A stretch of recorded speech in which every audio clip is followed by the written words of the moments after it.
Tayo po ay manalangin. O dakilang Diyos, kami po ay nagpupuri kapasalamat sa umagang ito sa kadakilang sa amin. Muli, narito kami sa iyong harapan upang ikay purihin, pasalamatan sa mga bagay na ginawa mo sa amin.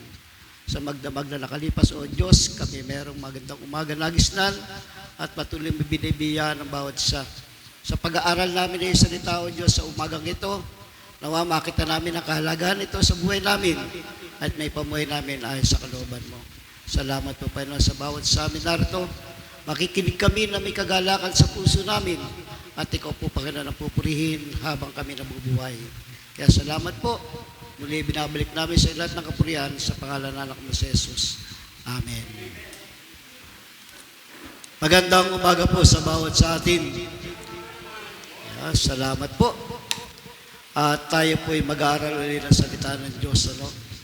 At alam ko na lahat po tayo ay merong mga problema, pinagdaraanan, ngunit alam natin na Diyos ay kasama natin. Kaya mga problema yan ay hindi po natin bigyan ng diin sa buhay natin, kundi magkus pasalamatan natin dahil yan po ang magbibigay sa atin ng kaunawaan upang makita natin ang kahalagahan ng pananampalataya natin. Linggo na naman po, at next week po, tinatawag natin Semana Santa.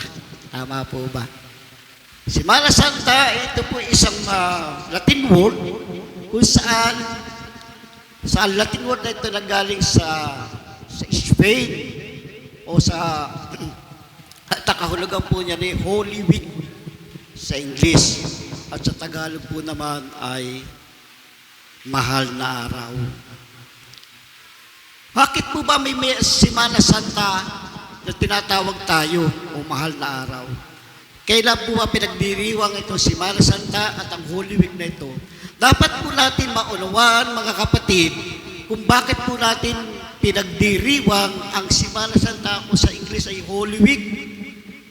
Sino po ba nakakaalam dito ng kahulugan ng Holy Week sa buhay ng bawat sa atin? Taas po ang kamay. At manunumpa tayo na hindi na po tayong pagkakasala sa isip, salita at sa gawa. Hindi po. Joke lang. Makikita po natin, kita nyo ha, ang tagal na natin na tinatawag natin Semana Santa o Holy Week. Ganitong mga panahon na kung saan pabago-bago ng date, minsan Marso, minsan April. Tayo noon hindi pa Kristiyano, alam na natin itong Semana Santa. Ngunit, hindi pa na natin alam kung anong kahulugan sa buhay natin. Tama po ba? At kung ano ang kahulugan ng Semana Santa sa bawat isa sa atin. Kita ninyo ha. Nung ako'y nag-research ng Semana Santa, tinatawag na, ito daw palang Semana Santa nag-uumpisa ngayong linggong ito. Na kung tinatawag ng mga Catholic ay linggo ng ano ngayon? Linggo ng palaspas. Kanina, napapunta po kami dito. Ang dami sa daan, mga nagkakaway-kaway. Kala ko, kinakaway nila yung palaspas na yung pala, binibenta nila. Kasi, sa kanila, yung palaspas na yun, bibindisyon na ng pare, at pagkatapos, yung panlaban daw sa mga masamang espiritu. At pagkatapos susunugin, at lalagay sa bote, at lalagyan ng oil, at ito ay gamot. Hindi natin alam kung gaano katotoo at nagpapagaling talaga. Pero, hindi po yan ang mahalaga. Kailangan maunawa natin ang mga bagay na ito nung Semana Santa. Sabi ang Semana Santa ay yung pagkabuhay na muli ni Jesus Christ, yung paggunita natin saan? Sa papakasakit ni Jesus doon sa bundok ng Kalbaryo. No? At muling pagkabuhay ni Kristo, pamula nitong lingkod ni Palaspas hanggang sa resurrection ni Jesus Christ. Yung po yung sinasabing Semana Santa. Dapat makita natin na ang kasama natin ay pag-aayuno, pananalangin at ang banal na gawain. Ito po yung sinasabi na kaloob doon sa Semana Santa.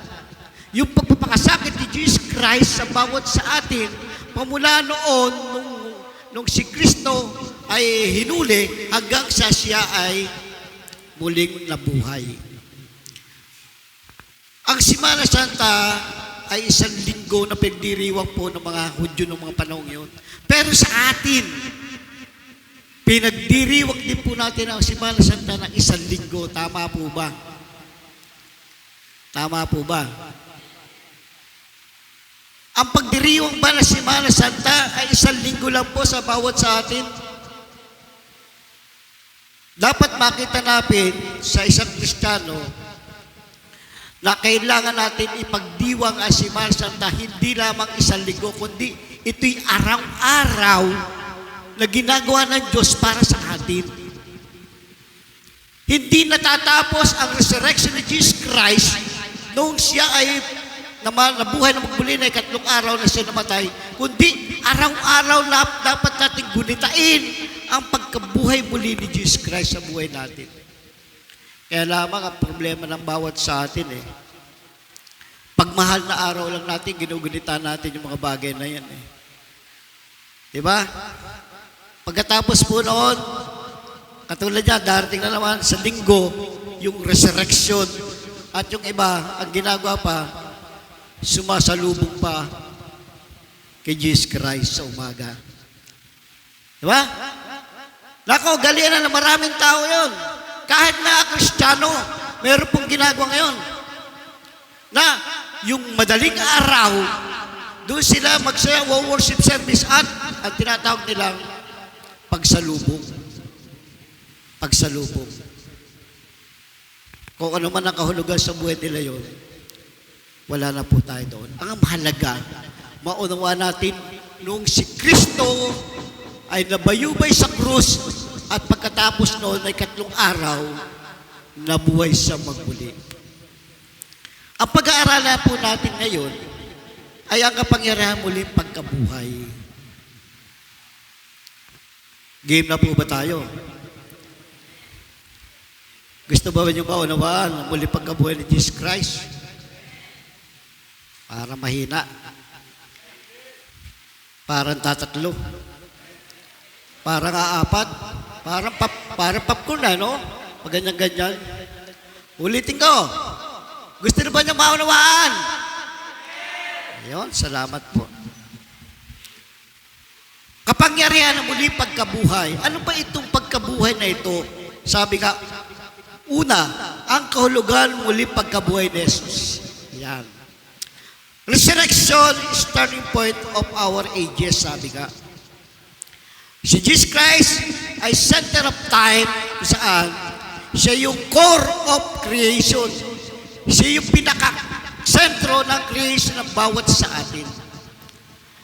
Dapat makita natin na si Jesus Christ ang sentro ng creation. At binago na muling pagkabuhay ni Jesus ang kasaysayan ng buong sangkatauhan. Sabi nga, binago ni Jesus Christ ang kasaysayan ng buong mundo sa pamagitan ng kanyang pagkabuhay na magmuli. Bakit po kaya ay ganoon? Sabi nga, resurrection is the crowning glory of Christianity. Sabi nga dito, no, na sabi ng author na si McDowell, alin sa dalawa ang resurrection? Ang pinakamahalagang kalokohan ito o ang pinakamalaking pangyayari sa kasaysayan? Kita nyo meron si McDowell, sinabi niya, ang resurrection ba ay isang malaking kalokohan o pinakamalaking kasaysayan na nangyari sa mundong ito? Sabi ni Pablo, sabi niya, kung walang resurrection, walang bisa ang pananampalataya natin, walang kabuluhan. Mga kapatid, kung hindi nabuhay si Kristo na magmuli sa ikatlong araw, ibig sabihin, yung ating pananampalataya ngayon ay walang kabuluhan. Isa nga, mayroong kwento Sabi nung kwento, sabi nung isang kwan, nabasa ko ito sa FB, pero ewan ko kung nabasa din niyo ito. Sabi nung isang membro, Pastor, ayaw ko na pong sumimba. Sabi nung membro, sabi ng pastor, bakit naman? Ano ba ang problema? problema mo at ayaw mo na sagot ba? Kasi po, hindi po ako makapag-concentrate sa pagsamba ko dahil yung katabi ko nagse-cellphone. At yung iba po naman, kwento ng kwento. Ang naririnig ko po, hindi yung boses ng Panginoon sa pamagitan ng pastor na nagsasalita, kundi yung mga nasa tabi ko, cellphone na cellphone at kwento ng kwento. Sabi ng pastor, ganun ba? O ganito. Sige, papayagan kitang umalis sa church na ito. Ganito ang gawin mo. Pag nagawa mo ito, pwede ka nang umalis sa church na ito. Ano po ang gagawin ko, pastor? Ganito. Kumuha ka na isang punong tubig sa baso at pagkatapos, pamula doon sa pinto, agad dito sa pulpito, lumakad ka na hindi natatapon yung tubig pagdating ng linggo sa worship service. Tinupad naman ng miyembro ang ginawa. Talaga lang, paglakad niya, talagang concentrate siya doon sa tubig Concentrate siya. Ayaw talaga niya matapon. Kasi pag natapon yun, wala yung usapan nila ng pastor na hindi siya alis. Hanggang sa dumating araw sa unahan, sabi ng pastor, ano nangyari? Sabi ganon, minatapon ba? O wala? Wala po, pastor. Bakit? Kasi po, nag-concentrate po ako doon sa baso may tubig. At pagkatapos, talagang doon po nakatuon ang aking paningin at saka doon aking konsentrasyon. Tama. Sabi ganon, alam mo, kapatid, pag ikaw'y nasa worship service, mag-concentrate ka sa pakikinig na salita ng Diyos. Hayaan mo yung makatabi mo na nagsa-cellphone. Hayaan mo na nagkukwentuhan sila. Basta ang mahalaga, makinig ka sa salita ng Diyos. Mga kapatid, tayo ba ngayon ganon? Nagko-concentrate tayo sa salita ng Diyos at hindi natin binibigyan ng pansin ng ating cellphone at meron tayong ka-text o kaya yung katabi mo kwento ng kwento at naririnig mo tapos sasabihin mo, ano ba naman yan? Kwento ng kwento, hindi na ako makarinig, hindi sila ang may problema. Ang problema ang sarili mo, sarili natin. Amen po ba? Kahit na nagkukwentuhan yung mga yan, ano pa kailan natin sila? Ay, individual ang kaligtasan natin. Individual ang pagpunta natin sa langit. Hindi naman natin kasama yung mga yan Ay, mga marites yan Pag nawala ba sa mundo yan, yung mga marites na yan, pupunta ba sa langit? Hindi ko alam. Siguro. Pero, mga kapatid, kung ikaw isang tunay na Kristiyano, magkukonsentrate ka doon sa mga bagay na gusto mangyari ng Diyos sa bawat sa atin. Kaya yung Simana Santa, yung resurrection ng Diyos sa atin, dapat may kahulugan sa atin. Hindi basta tayo narito sa pagkalinggo na nagkakaroon tayo ng pananambahan ganito. Pero sa pananambahan natin, anong ginagawa naman natin? Diba? Minsan, wala.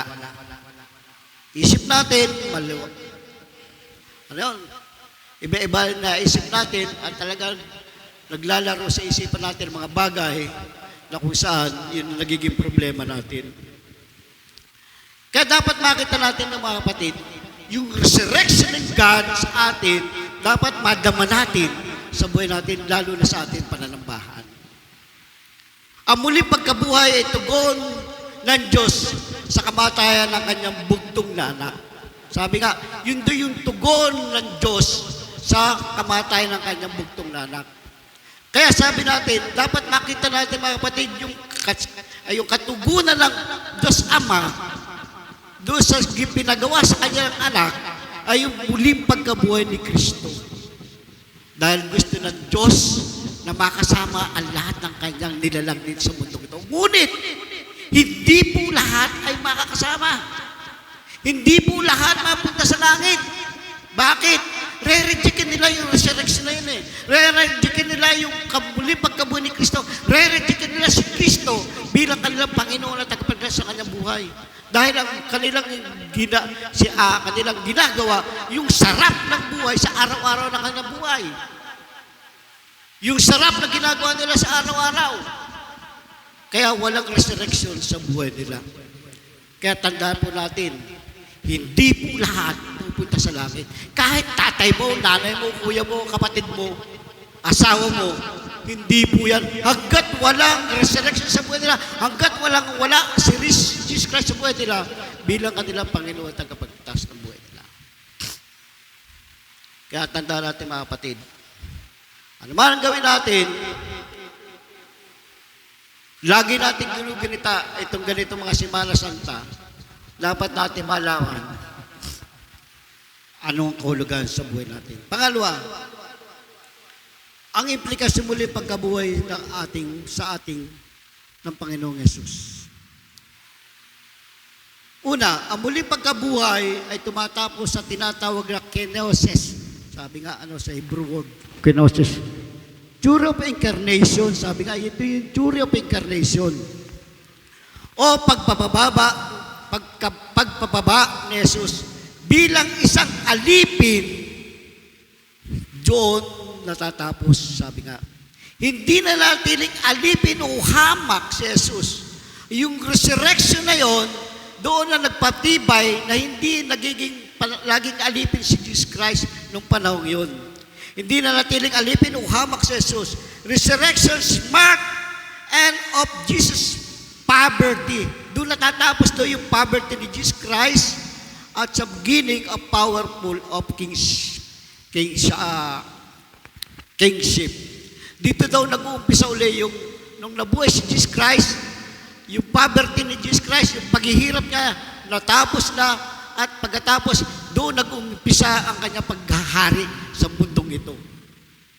Mga kapatid, tayo, yung poverty na paghihirap ni Jesus Christ, kasama po tayo doon, nawala na po yung poverty na yon, yung kahirapan natin yon, kahirapan ni Jesus Christ. Basta si Jesus Christ nasa atin, yung kahirapan na yun, wala na rin sa atin. Ang problema natin, bakit sabi mo, Pastor, bakit ako'y mahirap hanggang ngayon? Ang tanongin mo, sarili mo, ba't ka naghihirap? Lahat tayo mga kapatid, yung nangyari kay Jesus Christ, at pagka ikaw naroon na kay Kristo sa buhay mo, at si Kristo na sa puso mo, yung poverty na yon, yung kahirapan na yon, wala na rin sa iyo. Wala na. Yung powerful ni Jesus Christ, na kung saan naghari si Jesus Christ, nasa sa iyo na rin. Kita nyo, minsan, pag nanalangin kayo, Lord, pagalingin mo naman ako, sakit ang pa ako, mamaya gagaling. Bakit? Nasa iyo na rin power ni Jesus Christ. Kung yung pagpapray mo ay taimtim at may pananampalataya ka, na kung yung pinagpe-pray mo ay magiging maayos sa buhay mo. Naintindihan ba natin mga kapatid?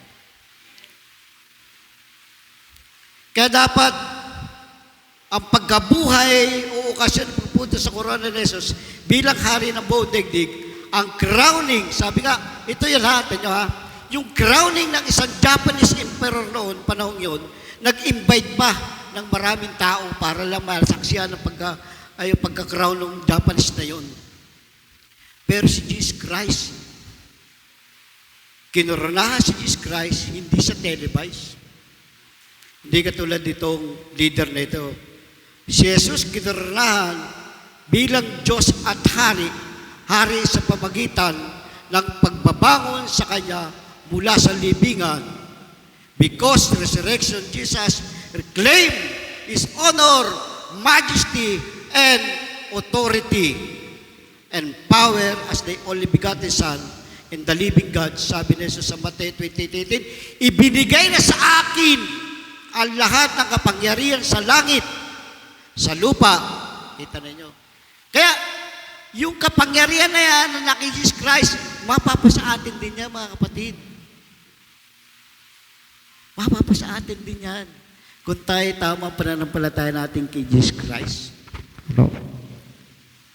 Dahil sa resurrection, tayo tumatawag sa buhay ng makapangyarihan, Diyos na nakakarinig sa ating mga dalangin at may kapangyarihan tumutugon sa ating mga dalangin. Kung hindi na buhay na magbuli si Jesus Christ, wala. Yung dinadalangin na natin, wala, patay. Hindi tutugon. Kaya dinadalangin natin, wala. Yung kapagyarihan ng tugon sa ating mga dalangin ay dahil si Jesus Christ ay nabuhay na magmuli. Kaya dapat natin maintindihan mga kapatid, yung pagkabuhay ng Jesus Christ na yun ang pinakamalagang bagay sa bawat sa atin bilang tayo mga Kristiyano. Alam po ba ninyo, marami reliyon o kaya may reliyon na gunita lang nila ang buhay nila Jesus Christ pagka ganito mahal na araw. Yung iba, pag mahal na araw, anong ginagawa? Nagpepenitensya. Yung iba nga, nagpapapako pa sa krus Diba? Usong-uso po yan diyan sa parte ng Region 3. Sa Pampanga, Bataan, minsan napunta po sa Bataan, grabe. Pag nagpipitay sa mga tao doon, alas 12 ng tanghali, gumagapang sa kalsada, kainitan. Tapos hinahampas pa ang likod nila. Bakit? Yun daw ang pagkakataon upang magtika sila at yung kanilang mga kasalanan ay mapawalang bisa ng Diyos. Mawala raw yung kanilang kasalanan yun. At pagkatapos noon, pagkatapos noon, iinom ng gin o kaya alak para daw yung sakit hindi nila madama. Ganun po. Tuwing ganito lang, mahal na araw nila, nakikita ang kalaga ng Semana Santa sa buhay nila. Tayo kaya mga kapatid, ganito din Semana Santa, dito lang natin na-realize ang ating mga pagkakamali sa Diyos natin buhay, natin pinaglilingkuran. O, hindi natin binibigyan ng halaga sa buhay natin. At nasa isip lang natin. Yun po ang dapat natin makita sa buhay natin. Ikalwa, nagpapatay na muli pagkabuhay ay hindi saklaw si Jesus. Sa second law of thermodynamics, sabi nga, hindi raw ito saklaw ito sa mga utos na kung saan ang thermodynamics, ito init, sabi nga, at dynamics ay kapangyarihan ng lakas na binibigay sa atin ng Diyos. Hindi po ito saklaw si Jesus sa mga bagay nito, yung second law. Kaya maraming tao na pagka sabihin dapat sa batas na ito, tayo maliligtas. Alam mo ninyo, maraming nakakalungkot nga Sa Israel, hanggang ngayon may mga Hudyo doon na kung saan ang batas ng law, yung binigay kay Moises, yung pa rin ang binabigyan nila ng halaga upang magkaroon sila ng kaligtasan sa buhay nila. Hanggang ngayon, dala-dala po yan natin dito. May mga sekta po na kung saan kailangan sundin mo ang batas ng batas na ito na sinasabi ni binigay kay Moises ng panahon yun. Kaya, sa mga tama po naman yung ibigay mo ang Diyos ng higit sa lahat, ibigay mo yung kapwa, tulad ng pag-ibig mo sa iyong sarili, lalo-lalo na, huwag kang magsisinungaling. Batas yun Ay kaya problema mo, pagkagising mo, may ka-text ka agad, kumusta ka na? Ito, hindi ako mabuti, masakit ang ulo ko, kahit hindi. Sisinungaling ka na kagad. Batas yun, mga kapatid. Pero, hindi po yun ang batayan ng kaligtasan natin. Na kung saan, yung mga Hudyo nung panahon yun, mga iskriba at paraseyo, yung pa rin dala-dalang utos na binibigyan nila ay tinuturo sa kanila. Na hanggang ngayon na meron pa sektang ganun. Sa atin, hindi na yun wala na yun Hindi na tayo saklaw ng kautosan na yan. Kaya kung tayo ay saklaw pa ng kautosan yan, wala. Sorry tayo. Dahil hindi tayo saklaw na ng kautosan. Bagamat, inaalala natin ang mga kautosan na yan, pero hindi po yun ang magbibigay sa atin na kung saan tayo ay magkakaroon ng kahulugan ng buhay natin sa pamagitan ng kautosan na yan. Dahil si Jesus Christ lamang ang dapat natin gawin at ibigin natin si Jesus Christ. Ayon sa kasaysayan, nagsasaboy si Osaka, emperor ng India, sabi nga, ng abo ng sinunog ng katawan ni Buddha sa 4,000 shrine ng buong India. ito po sa India, si Buddha, namatay po siya at hindi na siya nabuhay uli. Si Muhammad, meron siyang kabaong sa Medina, Saudi Arabia, at si Muhammad died, this not life again. Ito yung mga tao na hanggang ngayon ay kanilang sinasamba na namatay, hindi na nabuhay, pero si Jesus Christ, na yung 3 araw na buhay na magbuli. Pero alam niyo mga kapatid, sa panahon ngayon, marami pa rin sumasamba kay Buddha, kay Muhammad, at kay Kibuloy. Yung kaibigan ni Eva, si Kibuloy, hanggang ngayon pinangagampanya pa eh. Pinangampanya, kaibigan ni JR yun eh. Tuwa-tuwa kay JR yun eh. Yung kaibigan niya yun. JR, iboto mo naman si Kibuloy ha. Kita ninyo, sinasampa nila si Kibuloy. Mantaka lang, ang dami kaso. Ganun lang ka-weird ang mga tao nga sa panahon ngayon. Isa ka na rin ba sa kanila? Diba hindi naman? Kita nyo si Kibuloy, tao. Tapos sabihin ni Kibuloy, wala akong kasalanan. Kung wala kang kasalanan, bakit ka nakakulong? Hindi po yun ha, hindi po yung mahalaga. Ang pinakikita ko lang po sa inyo, kung sino po ang tao na dapat natin sambahin o sino ang Diyos na dapat natin sambahin. Hindi po tao. Maganda sinabi ni Prince Keeper, si Joseph Prince, magamat sabi niya, hindi siya mananampalataya. Sabi niya, hindi siya mananampalataya. Your Christian live in the fragrance of an empty tomb. Humahalimuyak ang bango sa libingan ni Jesus sapagkat wala ron ang katawang nabubulok, walang bangkay na inuud. Sabi dito ni Prince Kiptek. Kita nyo, hindi siya mananampalataya pero naniwala siya. Sabi niya, humahalimuyak sa bango ang libingan ni Jesus sapagkat wala ron ang katawang nabubulok at walang bangkay na inuud. Pero ngayon, yung mga yun, si Buddha, inuud ang mga bangkay ng mga yun. Nabubulok sila. Yun po ang kailangan natin makita, mga kapatid, na sa resurrection ni Jesus Christ. Pangatlo, bibilisan ko na po, mga kapatid. Dahil alam ko na naiinip na po kayo. Pangatlo po, ang implikasyon ng muling pagkabuhay sa mga mananampalataya tulad natin. Yan. Implikasyon ng muling pagkabuhay ng mga mananampalataya tulad natin. Una, garantiya ang muling pagkabuhay na kung papaanong si Jesus ay muling nabuhay in body and spirit, tayo rin muling bubuhayin in the body and spirit. Tanyo ha? Kung si Jesus Christ ay nabuhay sa body and spirit, ganun din po pala tayo ang mangyayari sa atin. Naniniwala tayo na mayroon tayong soul and spirit. Ang kaluluwa ay sabi doon, nakakulong sa katawan na kailangan lumaya sa mga Kristiyanong pareho bubuhayin ang katawan at kaluluwa. Ngunit, katatawang kabubuhayin ay ang bubuhayin o babaguhin ay yung katawan natin, magiging glorious body tayo.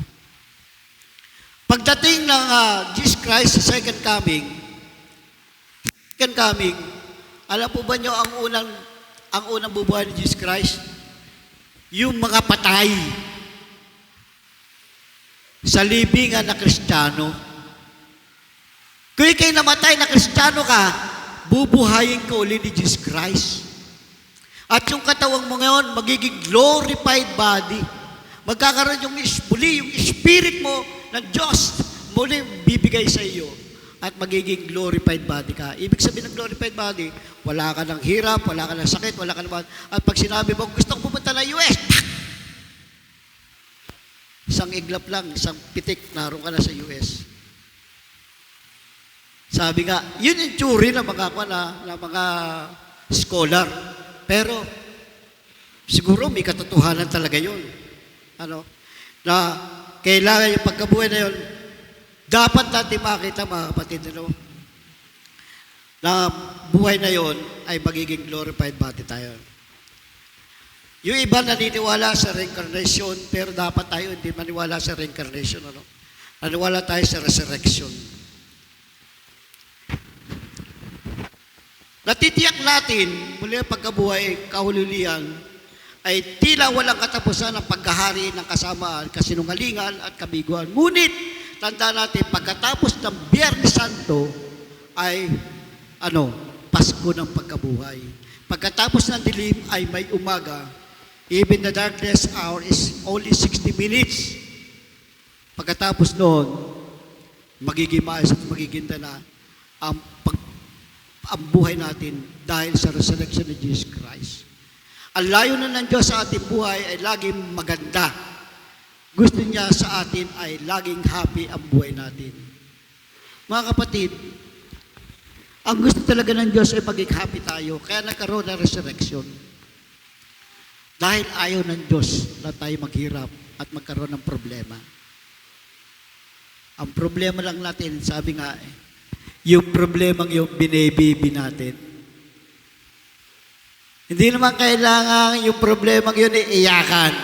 Hindi naman kailangan yung problemang yun ay mukmukan. Hindi yung problemang yun ay sinasabi natin wala nang katapusan. Meron, mga kapatid. Pag may umpisa, merong katapusan. Ang problema kasi natin, hindi natin ibinibigay sa Diyos yung mga bagay na yun. Kaya tandaan natin, ang resurrection ni Jesus Christ, yun ang magpapabago sa buhay ng bawat sa atin. Kaya lamang, bigyan natin ng pangunawa sa buhay natin ang lahat ng ito. Naniniwala tayo at pinaniniwala ang iti kinukumpirma, pinapatunayan at pinagtitibay ng muling pagkabuhay ng Jesus Christ ay dapat natin makita sa buhay natin. Resurrection is believed that after death, the same physical body is made incorruptible rather than series of the body of dies. Resurrection makes alive forever the same body that died rather than seeing made a soul of body. Resurrection is means of soul body unity, while resurrection is process toward perfection. Resurrection is perfected state. Reincarnation is an intermediate state, while the soul longs to the same body absorbed in God. But resurrection is an ultimate state, which is the whole person, body, and soul enjoy the goodness of God. Kaya yung incarnation, mga kapatid, na binibigyan ng halaga ng maraming tao, hindi po yun ang mahalaga. Ang mahalaga yung resurrection. Kaya yung soul and body natin magiging maayos at magiging maganda pagdating ng si Jesus Christ ay naghari natin sa mundong ito. Ang problema, mga kapatid, sabi nga, ang Antichrist ay malapit na. Sabi nga, alam nyo, yung yung pinag-aaralan namin ni Eva sa eschatology, yung second temple, pag nagkaroon na raw ng 10 temple, na itinayo na ito ng mga tao na kung saan yung mga antikristo, yun daw pagdating na ni Jesus Christ, ay malapit na yung third temple na yun. Yung second temple na tayo na. Yung first temple na tayo na, second. Yung third temple, pag yun daw ay naitayo na dito sa buong mundo, naroon na ang Antikristo at magkakaroon na ng muling pagdating ni Jesus Christ. Ang tanong, nakahanda ba tayo sa pagdating ni Jesus Christ? Baka mamaya dumating na si Jesus Christ eh. Alam ba ninyo yung Tip in the Night? Ayaw ko na, ikwento ko na sa inyo yung Tip in the Night. Kung papanood yung Tip in the Night. Nagpipreach na ganyan ng pastor. Preach na preach. Biglang nawala yung mga miyembro niya. At yung mga laro sa labas laro lang sa labas, biglang nawala. Sabi ng pastor, anong nangyari? Bakit wala na sila? Yung pala raptured na. At siya lang ang naiwan, pastor pa. Kaya Pastor Bebot, tsakin natin, tayong dalawa, hindi maiiwan ha. Baka mamaya, nawala na yung mga miyembro natin dito dahil wala tayo natira. Ibig sabihin nun, yung buhay natin ay hindi natin binago. At yung pinagagawa ng Diyos sa atin ay hindi natin ginagawa. Lahat tayo. Lahat tayo, mga kapatid. Kailangan makita natin, yung pinagagawa ng Diyos sa atin ay dapat ginagawa natin. Hindi basta nakaupo lang tayo, hindi basta nagligo lang tayo, nagkakaroon ng worship service. Hindi po yun. Kailangan sa araw-araw ng buhay, meron tayong ginagawa para sa Diyos, hindi para sa sarili natin. Amen ba? Ano, kami nga ni Eva, lahat nata na seminar, pinupuntahan namin eh. Kahit madaling araw, gumigising kami. Sabi namin, at pagkatapos, pag minakita kami tao na dapat sineshare namin. Kasi nga, tayo ay inutusan ng Diyos na kung saan dapat yung salita niya ay may paliwanag ay palaganap sa buong mundo. Pero kung tayo Kristiyano, na patulog-tulog lamang, Kristiyano lamang pagkalinggo, Kristiyano lang pagka-Friday lamang at pag-prayer meeting, o kaya prayer meeting wala pa, sorry tayo, walang pagkabuhay sa buhay mo si Yesu Kristo. Kaya tanda natin mga kapatid ang second coming ay malapit na. Si Jesus Christ ay muling babalik. Yung resurrection ng Diyos na yon ang nagpapatibay sa atin na sa pagbabalik ni Jesus Christ. Pinakita sa Biblia ang muling pagkabuhay ni Jesus Christ at muling pagbabalik niya para sa kanyang mga anak na kung saan, alam po ba ninyo, pagka hindi kayo nakasama sa second coming, kawawa. Bakit? Magkakaroon ng 7 years tribulation. Ano yung 7 years tribulation na yan? Yung ikaw ay matitira dito sa lupa, hindi ka pwedeng makabili ng pagkain, hindi ka pwedeng sumakay. Kung wala kang tatak na 666, ang tatak na 666 dito, o kaya dito sa kamay. Pag wala kang tatak na yan, hindi ka makakakain, hindi ka mabubuhay. Bakit? At pag hindi ka nagpatatak, papatayin ka na lang. Ngayon, kung gusto mo nang mabuhay, magpatataka. Ang problema, pag nagpatataka, wala ka ng kaligtasan. Kahit Kristiyano ka pa. Kahit si Kristo pa, sinasabi mo, tinanggap mo si Kristo, wala na yon. Ibig sabihin, kaya nagpatataka, wala si Kristo buhay mo. Yun mga kapatid, yung 666 na yon, yun ang sign ng demonyo, ni Satanas. Nasa Revelation yung makakabasa natin, chapter 13 na Revelation. Yung 666 na yan. Kapag nagpatataka na 666, wala ka na, kapatid. Doon ka na sa impyerno talaga. Ngayon, kung gusto mo na mabuhay, talaga magtataga ka. Hindi ka Alam ba niyo yung pandemic? Yeah? Yung COVID-19? Diba, hindi ka pwedeng sumakay kung wala kang vacuum. Hindi ka pwedeng bumili kung wala kang vacuum. Ano na? Vaccine, sorry. Vacuum. Vaccine. Tama, sorry po. Nagkataon lang po na medyo naku po yung aking sarili. Wala pong vaccine. Diba? Yun po yung sign na kung saan malapit na talaga ang pagdating ni Jesus Christ.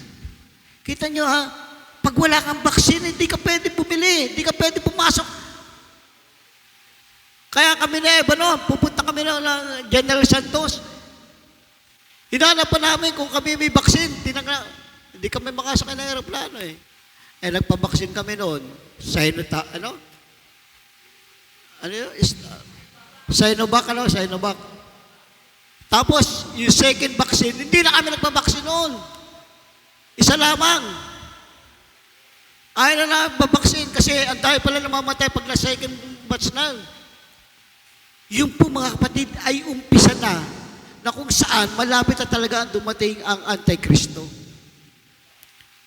Kaya mga kapatid, tanda natin, kung naunawaan natin ang pagiging isang tunay na Kristiyano, dapat hindi sa isip, kundi sa puso. Ipamuhay mo yung iyong natutunan at tinanggap na si Kristo sa buhay mo bilang Panginoon mo at tagapagligtas ng buhay mo. Kawawa tayo pagka tayo naiiwan. At kung hindi man darating pa si Jesus Christ at kinuha ka na ng Diyos at wala kang Kristo sa buhay mo, kawawa ka rin. Sa impyerno pa rin ang punta mo. Pero kailangan natin makita ang kahalagaan ng salita ng Diyos sa buhay natin. Bilang tayo mga Kristiyano, mga kapatid, pamuhay natin ayon sa kalooban ng Diyos, hindi sa kalooban natin. Lahat tayo magduro sa mga kapatid. Kundi natin bibigyan ng halaga ang salita niya sa buhay natin at ang Diyos sa puso natin. Tandaan natin mga kapatid, ang resurrection, ito yung buhay na laging maganda at gusto niya laging happy ang bawat isa. Kaya tandaan natin mga kapatid, ikaw ba'y masaya sa pagiging Kristiyano mo? Ay ba't lagi ka nakasimangot pagkalinggo? Diba? At lagi na lang ang problema ang iniisip mo. Hindi ganun. Ang Diyos, kung si Kristo na sa puso natin, lagi tayong masaya. Amen ba? Kaya nga nakakatuwa nga kahapon, yung mga bata dito nagsasayaw sa tamburin. Hindi ko naman pinagalitan, sinabihan ko lang. Sabi ko, kung sasayaw kayo, pag-igihin ninyo. Sumasayaw kayo tapos pagka nagkamali, pambirang patis. Pag nagkamali ka, diretso lang. Bakit? Lahat naman nagkakamali. Ang problema, hindi ka nagko-concentrate sa gusto mong mangyari sa buhay mo at doon sa ginagawa mo. Kaya kung masaya ka sa ginagawa mo, pagbubutihin mo yung ginagawa mo at inaayos mo. Tama po ba? Ang pagiging Kristiyano, kung gusto mo maging maayos at maging maganda, aayusin mo ang pagiging buhay Kristiyano mo at ay yung Kristo na sa puso mo ay pamumuhay mo ayos. Okay ba? Kaya mga kapatid, na resurrection sa buhay natin ay napakalaga.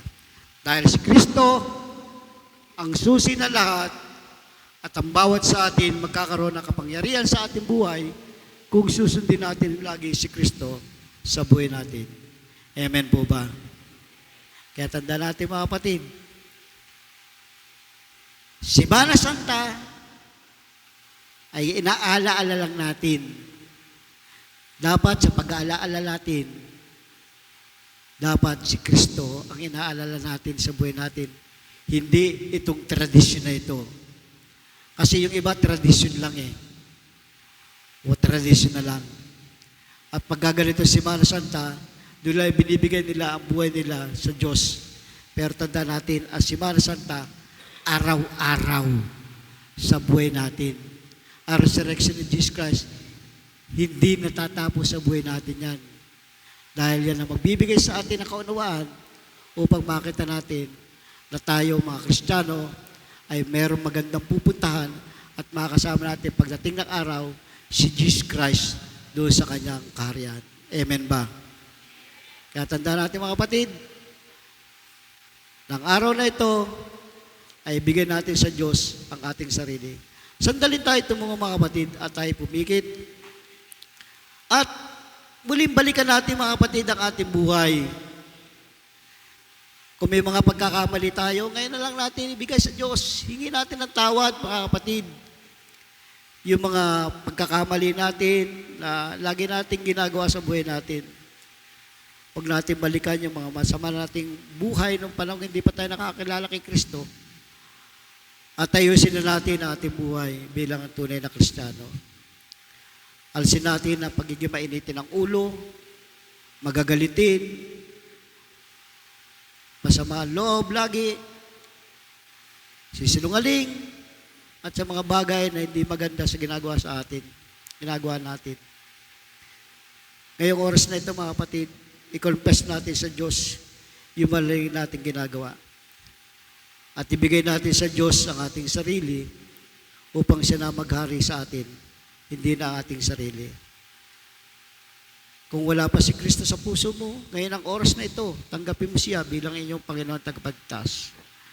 At bigyan mo ng halaga ang muling pagkabuhay ni Jesus Christ sa bawat sa atin.